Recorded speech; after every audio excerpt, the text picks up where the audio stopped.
திருக்குறள் சிந்தனை. பொறாமை உடையவர்கள் இவ்வுலகில் நன்றாக வாழ்வதும் செவ்வையாக வாழ்பவர்கள் கேடுகளில் வீழ்வதும் காண நேர்ந்தால் அவை ஆராய்ந்து சிந்திப்பதற்கும் வியப்பதற்கும் உரியனவா.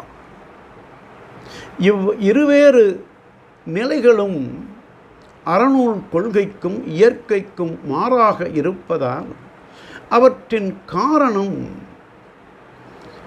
அவர்கள் முன் செய்த தீவினையோ என்று ஆராய்ந்து கொள்ளப்படும்.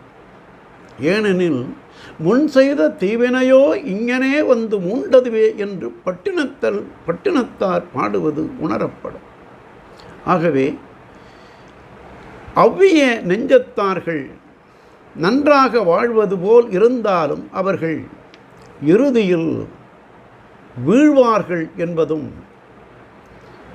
செவ்வையாக வாழ்பவர்களே உயர்ந்தோராக புகழ் பெறுவதும் அவர்கள் வாழ்க்கையின் உணரப்படும் செய்தியாக எல்லா உரையாசிரியர்களும் உரைக்கின்ற காரணத்தை காண்கின்றோம்.